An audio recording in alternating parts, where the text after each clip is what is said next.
आपली संस्कृती, आपले संस्कार सदा राहू दे आपल्या सोबत। भारताच्या महान ग्रंथांचे आणि काव्यांचे संपूर्ण संकलन सबस्क्राइब करा तिलक।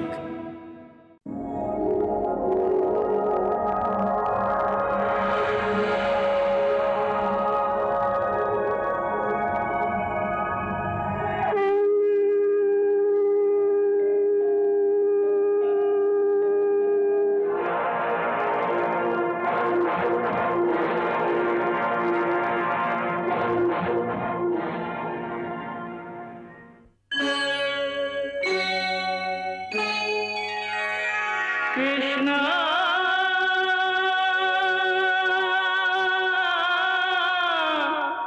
कृष्णा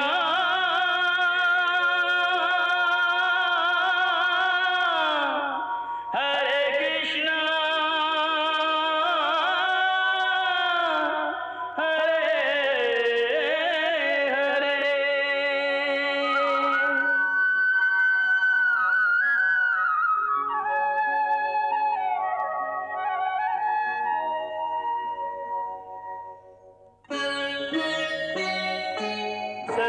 सच्चिदानंद रूपाय विश्वोत्पत्त्यादि हेतवे तापत्रय विनाशाय श्रीकृष्णाय वयं नमः।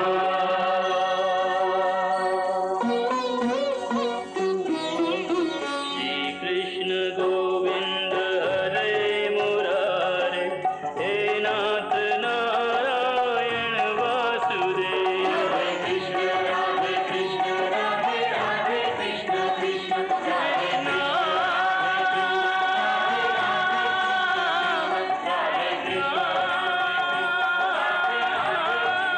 कृष्ण राधे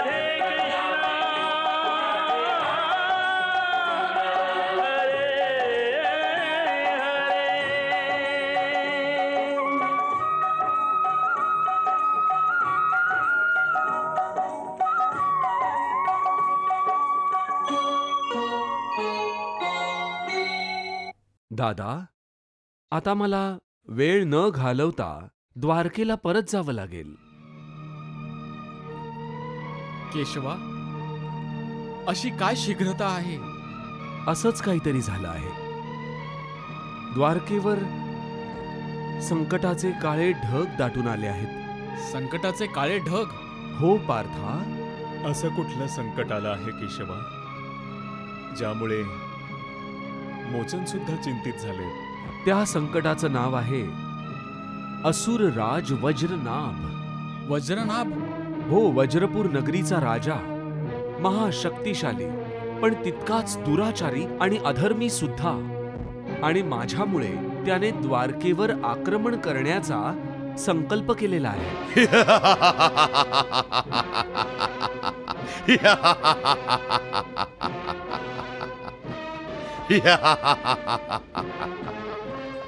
कृष्ण तो गवळी। ऐकलत सेनापती वृषभान, आपला गुप्तहेर काय सांगतोय ते? हो असुरेश्वर, वासुदेव श्रीकृष्ण। त्याला वासुदेव म्हणू नकोस, नको म्हणूस त्याला श्रीकृष्ण। त्याला आदराने संबोधित करायची काहीही आवश्यकता नाहीये। क्षमा करा असुरेश्वर, चूक झाली। अशी चूक परत कधी करू नका। कृष्ण आमचा शत्रू आहे आणि शत्रूचा सन्मान करणं हा असुरांचा अपमान आहे। गुप्तहेर जा, हस्तिनापुरात जा आणि तिथून आम्हाला त्या गवळी कृष्णाबद्दल प्रत्येक क्षण, प्रत्येक दिवसाची बातमी कळवत रहा।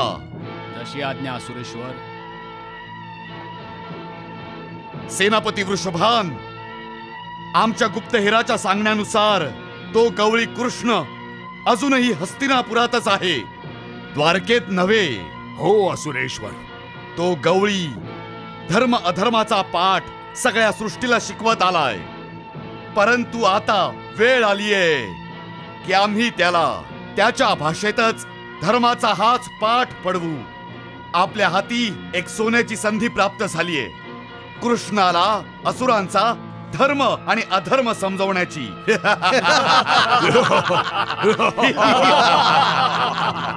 सेनापती वृषभान, त्या गवळ्या कृष्णाने पांडवांची मदत करून कौरवांचा समूळ विनाश केला. कौरवांच्या बाजूने युद्ध करणाऱ्या आपल्या असुर बंधूंची निर्घृण हत्या केली. युद्ध सुरू होण्याच्या आधीच त्या बर्बरिकालाही कपट करून मारून टाकला होता त्या गवळ्याने. आणि अशा प्रकारे जो उघडपणे छळ, कपट आणि धोका देऊन कार्य करतो, तो धर्माची पताका फडकवत फिरतोय. वृषभान, मी माझे असुर बंधू आणि माझा मित्र दुर्योधन यांच्या वधासाठी त्या धूर्त कपटी गवळ्याचा सूड उगवणारे आक्रमण करणार मी. असुरेश्वर, द्वारकेवर आक्रमण करण्याची ही सुवर्ण संधी आहे. द्वारकाच का, हस्तिनापूर का नाही? याचं कारण असुरेश्वर, कृष्णाच्या अनुपस्थितीमुळे त्याची सेना आपल्या सेनेसमोर टिकाव धरू शकणार नाही. मग सेनापती, आपण द्वारकेवर त्याच वेळी आक्रमण करूया जेव्हा कृष्ण तिथे उपस्थित नसेल. जेव्हा कृष्ण हस्तिनापुरातून निघेल, द्वारकेच्या प्रवासास असेल आणि मध्य मार्गावर असेल, तेव्हा आपण द्वारकेवर आक्रमण करून तिला उद्ध्वस्त करून टाकूया. तिथलं सगळं काही नष्ट करून टाकूया. आणि मग कृष्णाला एकट्याला रस्त्यातच घेरून त्याचा शिरच्छेद करूया. आणि कृष्ण ज्याला अधर्म म्हणत आलाय, त्याच अधर्माचं राज्य आपण पृथ्वीवर स्थापित करूया.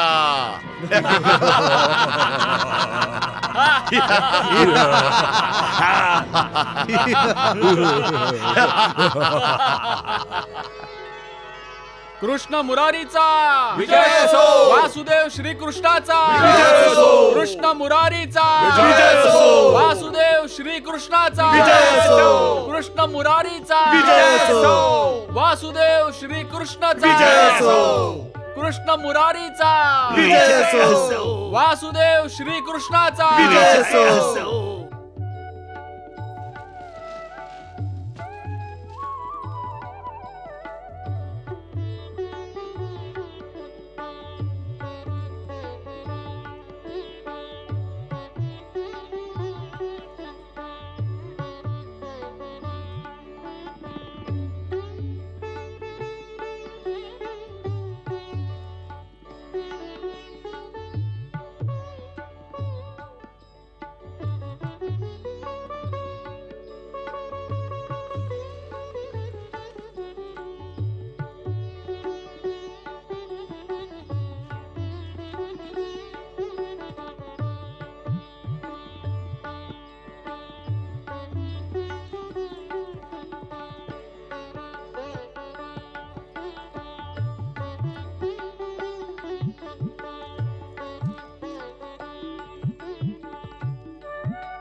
मी विसरून गेलो होतो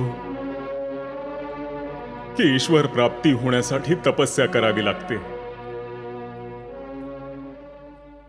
माझ्या अहंकारात मला हे सुद्धा लक्षात राहिले नाही की भक्तीमध्ये समर्पणाची भावना असते केशवा.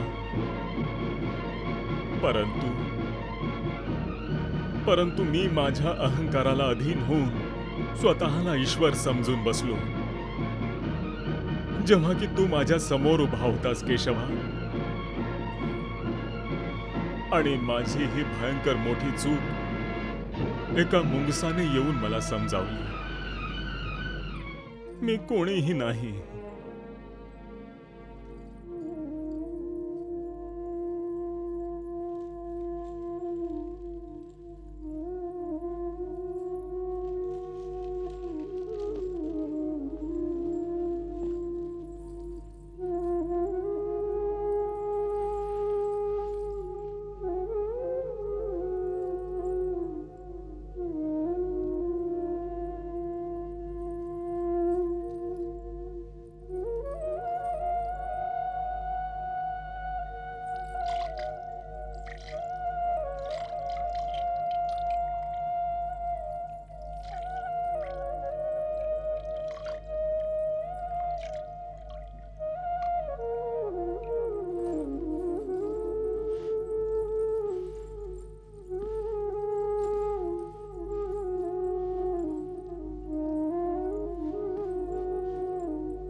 ठीक आहे.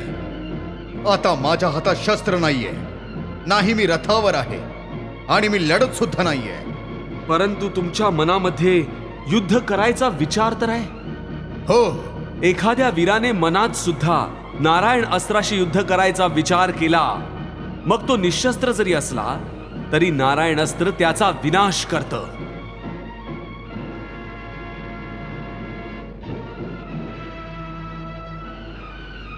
त्यामुळे भीमदादा, तुम्ही मनातून नारायण अस्त्राशी युद्ध करायचा विचारही काढून टाका कायमचा आणि मनापासून त्याला शरण जा. नारायण अस्त्र आपोआप शांत होईल.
हे रक्तकेतू, हे लंबकर्ण, प्रकट व्हा, प्रकट व्हा. मी असुरेश्वर वज्रनाभ तुम्हाला प्रकट होण्याचे आवाहन करत आहे.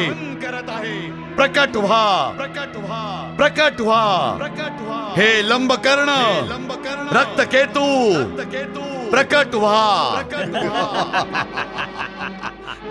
प्रणाम सुरेश्वर. विजयी भव. अवश्य विजयी हो. बोला सुरेश्वर, तुमच्या कुठल्या शत्रूचा विनाश करून या रक्तकेतूला विजय प्राप्त करायचा आहे? हे असुरेश्वर, तुमचा भक्त या लंबकर्णाच्या कानांना आतापासूनच तुमच्या शत्रूचा हाहाकार आणि तुमचा जय जयकार ऐकू येत आहे. बोला सुरेश्वर, तुमच्या कुठल्या शत्रूला माया जालात अडकवून तुमच्या चरणी आणून घालायचंय? माझ्या असुर भक्तांनो, तुम्हाला असुरांचा परम शत्रू कृष्ण याचा विनाश करायचा आहे. हे आमचं सौभाग्य आहे की आम्हाला अशी धष्टपुष्ट शिकार करायला मिळणार आहे. गुप्त हिराकडून आम्हाला संदेश प्राप्त झालाय की कृष्ण हस्तिनापुराकडून द्वारकेसाठी कुठल्याही क्षणी हस्तिनापुरातून प्रस्थान करेल. त्याला द्वारकेला पोचता कामा नये, हेच तुम्हाला हवंय ना सुरेश्वर? हो. तो द्वारकेला नाही पोचणार सुरेश्वर. आम्ही त्याला द्वारकेला नाही तर यमलोकात पोहोचू. मग जा आणि विजय पताका फडकवूनच परत या. जशी आज्ञा सुरेश्वर. प्रणाम.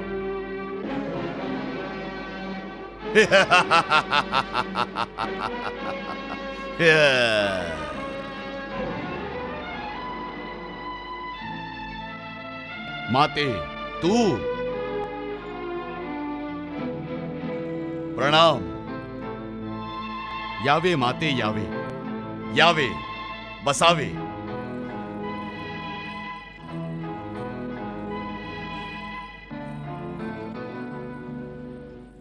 यावे यावे आजी बसावे.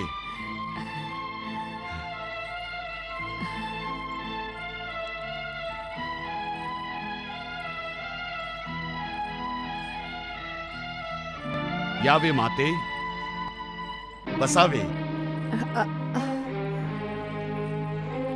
आसन ग्रहण करावे.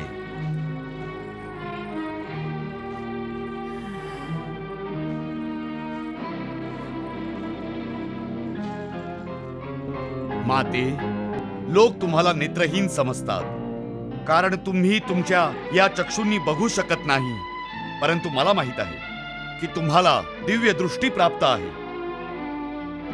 ज्याद्वारे तुम्ही सृष्टीत घडणाऱ्या कुठल्याही स्थानावरची घटना बघू शकतात. मग त्या घटनांचा संबंध भूतकाळाशी असो किंवा भविष्यकाळाशी किंवा वर्तमानाशी. पुत्रा, तू माझ्या या तिसऱ्या दृष्टीचा कायम लाभ घेतला आहेस. बोल वत्सा, यावेळी तुला माझ्या दिव्य दृष्टीने काय बघायचे आहे? माते, तुम्ही मला सांगा की या क्षणी तो गवळी कृष्ण काय करतोय? वत्सा, तू श्रीकृष्णाबद्दल विचारतो आहेस? हो, तोच लोणी चोर गवळी कृष्ण. तू मूर्ख आणि बुद्धिहीन आहेस, म्हणूनच श्रीकृष्णाचे नाव सुद्धा आदराने घेत नाहीयेस. माझ्यासाठी तर श्रीकृष्ण भगवान आहेत, परंतु तू त्यांना देव नाही मानणार. जर का असं झालं असतं तर असुरांचं कल्याण झालं असतं. वासुदेव श्रीकृष्णाचा विजय असो. वासुदेव श्रीकृष्णाचा विजय असो. वासुदेव श्रीकृष्णाचा विजय असो. वासुदेव श्रीकृष्णाचा विजय असो. वासुदेव श्रीकृष्णाचा विजय असो. वासुदेव श्रीकृष्णाचा विजय असो. वासुदेव श्रीकृष्णाचा विजय असो. वासुदेव श्रीकृष्णाचा विजय असो. वासुदेव श्रीकृष्णाचा विजय असो. आजी, त्वरित सांगा, तुम्हाला आता या क्षणी काय दिसतंय? मी श्रीकृष्णाला बघते आहे वज्रनाभ. कृष्णाला? काय करतोय तो गवळी आता? वत्सा, आत्ता देवकी पुत्र श्रीकृष्ण द्वारकेला जायला निघाले आहेत. ही त्याची अंतिम यात्रा असेल आजी, अंतिम यात्रा. हा तुझा भ्रम आहे पुत्रा. मी तुला भविष्य सांगू शकले असते, परंतु मला जे होणार आहे त्यात अडसर व्हायची नाही. आता बघ आजी, तो गवळी कसा माझ्या असुरांच्या जाळ्यात फसून तडफडतो ते.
हे महानुभाव,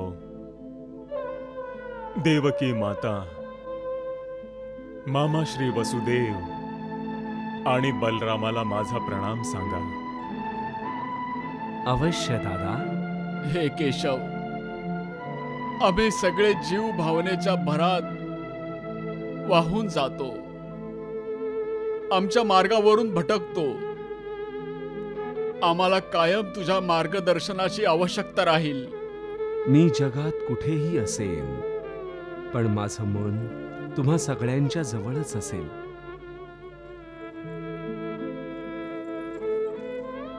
चल सारथी.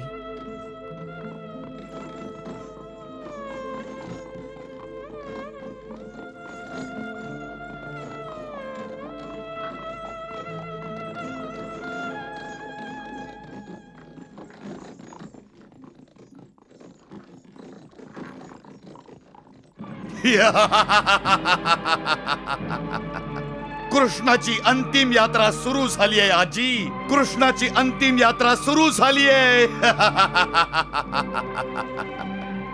आजी, तुझ्या दिव्य दृष्टीने भविष्यात डोकावून मला सांग की पुढे काय होणार आहे. सांग ना आजी, मला सांग की काय होणार आहे. सतत आपल्या भविष्याच्या रेखा आधीच डोकावून बघणे योग्य नाही वज्रनाभ. त्याने अनर्थ होईल. हो वत्सा, अनर्थ होईल.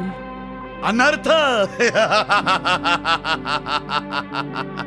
अन्याय, अत्याचार, अनिती, अधर्म आणि अनर्थ या 5 मूळ तत्वांनीच तर असुरांचे निर्माण झाले आहे. जर का अनर्थ झाला तर चांगलंच होईल ना. सांग ना आजी, सांग की रक्तकेतू आणि लंबकर्ण यांच्याद्वारे कृष्णाचा कसा विनाश होणार आहे. सांग मला, कृष्णाचं भविष्य सांग.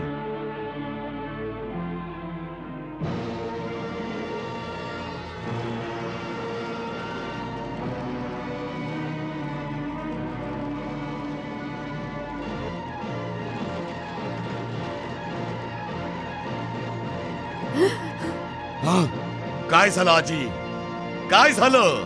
वत्सा, भयंकर विनाशाचे संकेत मिळत आहेत. भयंकर विनाशाचे. वत्स वज्रनाभ, मला तर केवळ विनाशच दिसत आहे. केवळ विनाश. तो तर होणारच आहे. जेव्हा हा वज्रनाभ द्वारकेवर आक्रमण करेल तेव्हा द्वारकेला विनाशापासून कोणी वाचू शकणार नाही. मी द्वारिकेबद्दल नाही, तुझी नगरी व्रजपुराबद्दल बोलते आहे. मी व्रजपुरीला भविष्यात संपूर्णपणे उद्ध्वस्त होताना बघितलंय वत्स. नाही आजी, हे शक्य नाही. वज्रनाभ, हेच होणार आहे. म्हणून वत्सा, तू श्रीकृष्णाशी वैर ओढवून घेऊ नकोस. आजी, असुरराज वज्रनाभाला तुम्ही एका गवळ्याची भीती घालताय. छे! वत्सा, श्रीकृष्ण ईश्वर आहेत. आजी, कृष्ण ईश्वर नाही, जादूगार आहे तो, जादूगार. वज्रनाभ, सत्य ओळख आणि ते मान. आजी, कृष्ण सत्य नाही, असत्य आहे, असत्य. आणि मी ह्या असत्याचा नाश करणार आहे. सत्य कोणीही नष्ट करू शकत नाही. सत्य नष्ट करण्याच्या प्रयत्नात लोक स्वतः नष्ट होतात. हीच गोष्ट मी तुझ्या पिताश्रींना सुद्धा सांगितली होती, परंतु त्यांनी माझं बोलणं उडवून लावलं. परिणाम काय झाला वत्सा? तुझे वडील स्वतः नष्ट झाले. वज्रनाभ, तुला सुद्धा तुझ्या पित्यासारखे विनाशाच्या मार्गावर पाऊल टाकून चालायचंय का? आजी, जर का भविष्याच्या आरशात तुम्ही मला माझ्या मृत्यूचं दृश्य दाखवून घाबरवायचा प्रयत्न करताय तर ही तुमची चूक आहे. मृत्यू असुर राजाला कधीही घाबरू शकत नाही, कधीही नाही. वत्सा, तुला स्वतःची चिंता नसेल, पण तुझ्या कुटुंबाचा तरी विचार कर. तुझी पत्नी आहे आणि तुला एक सुंदर कन्या आहे, प्रभावती, जिचा विवाह तुला करायचा आहे. वत्सा,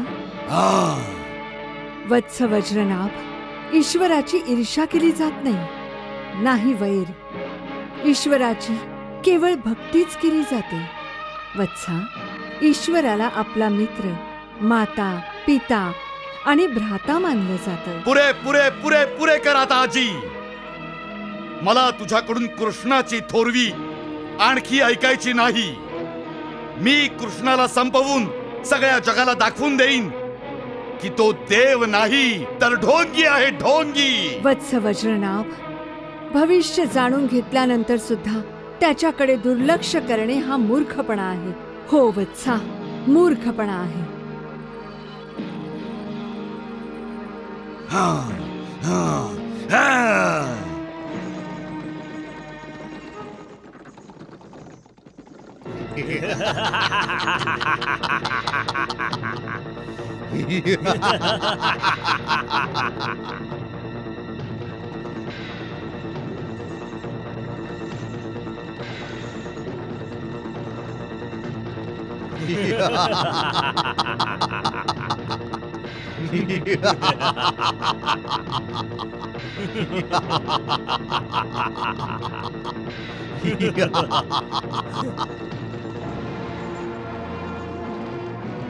रक्तकेतू तो बघ कृष्ण, आपली शिकार.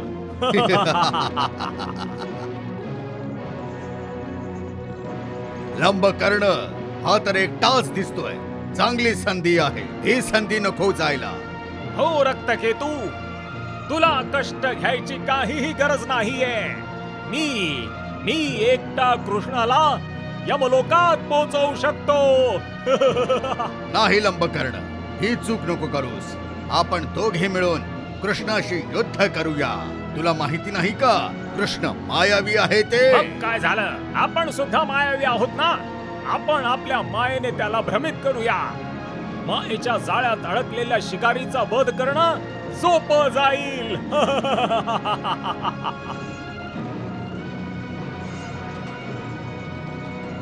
थांब मायावी कृष्ण, थांब. थांब कृष्ण, थांब.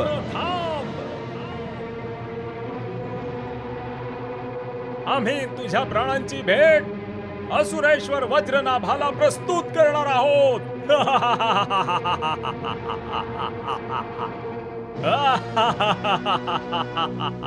चल रक्तकेतू, चल. चल.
असं नाही होऊ शकत माते, असं नाही होऊ शकत.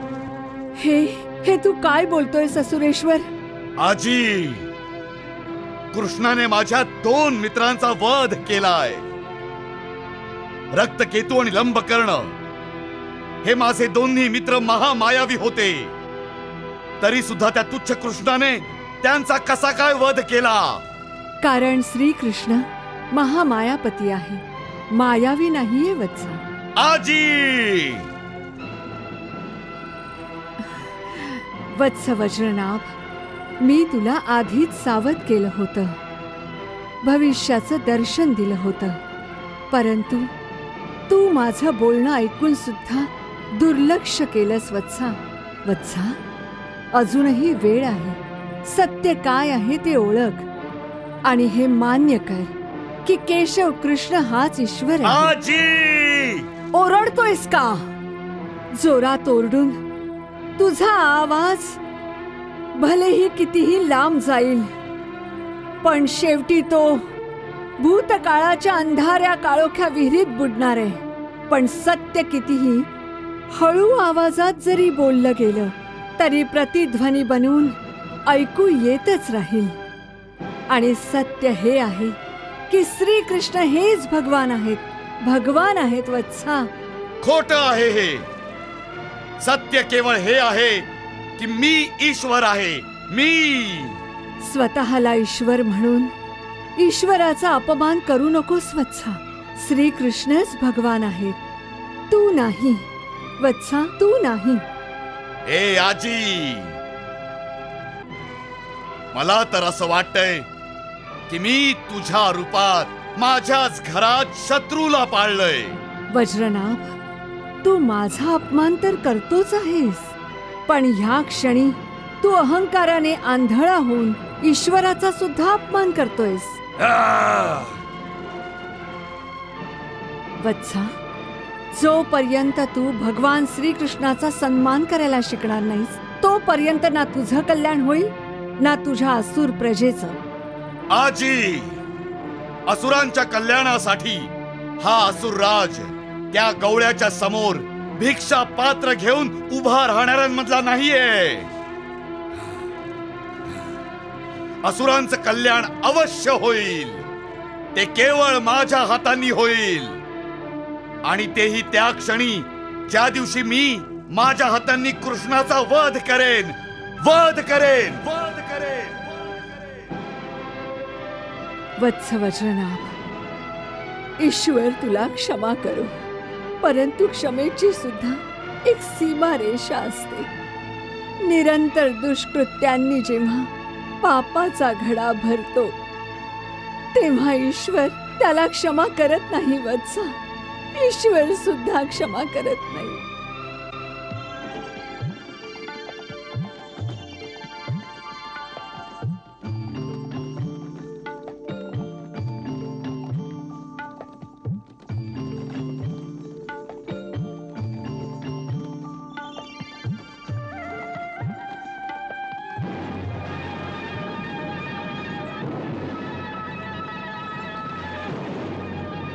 सारथी, रथ थांबव.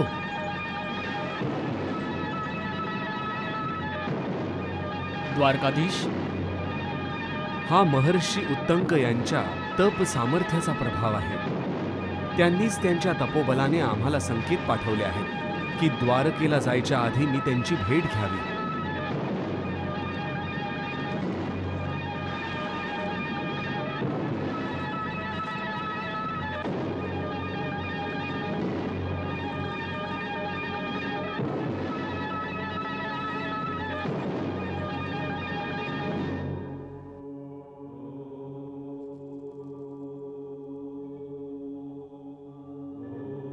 हे महाऋषी, हे महातपस्वी, हे भार्गव उत्तंक, देवकी पुत्र कृष्ण आपल्याला प्रणाम करतो आहे.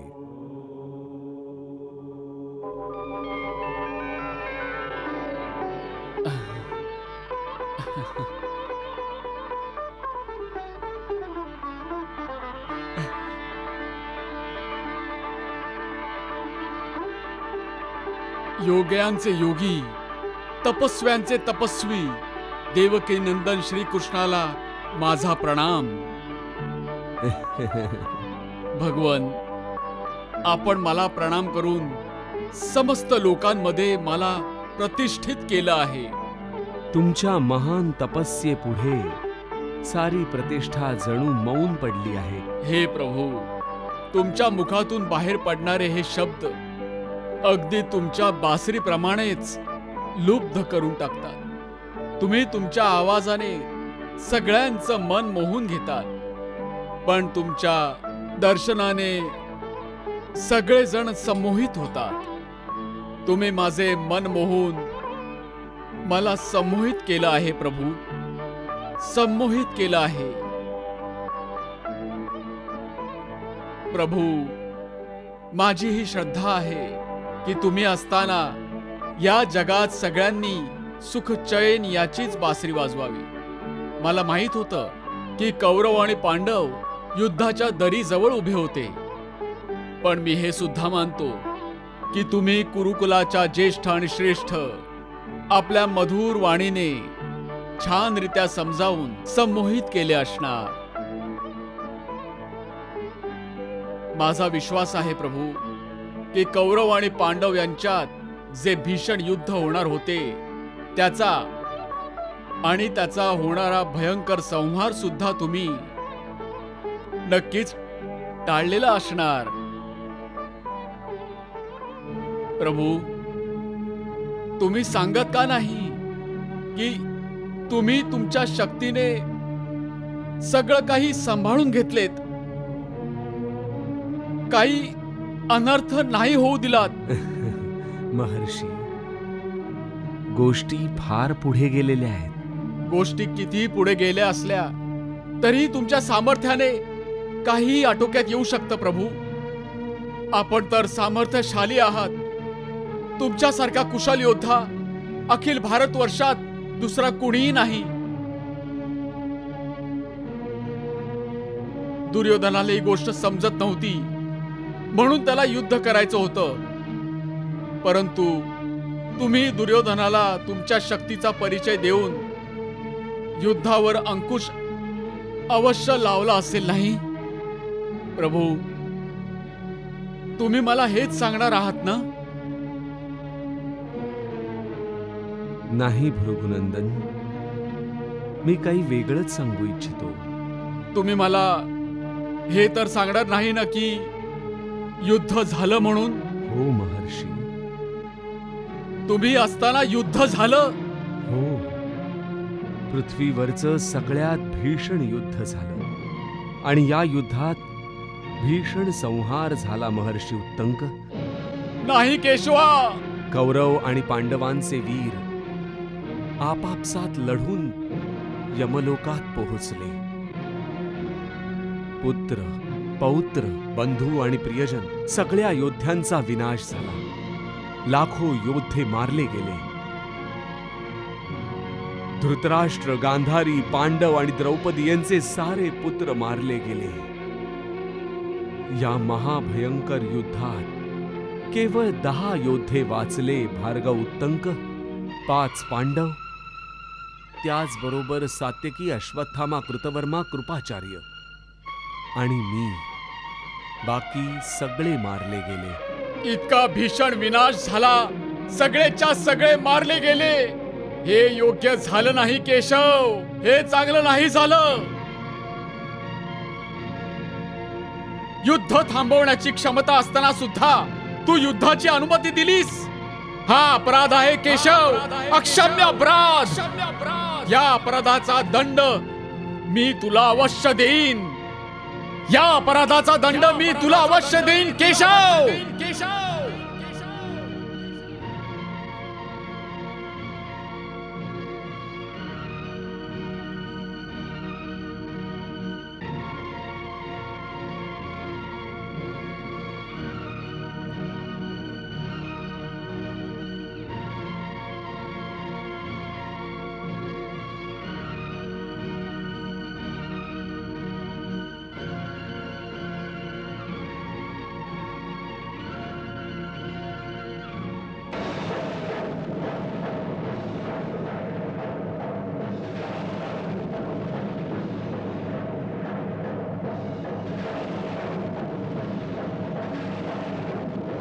केशव मी तुला शाप देत आहे.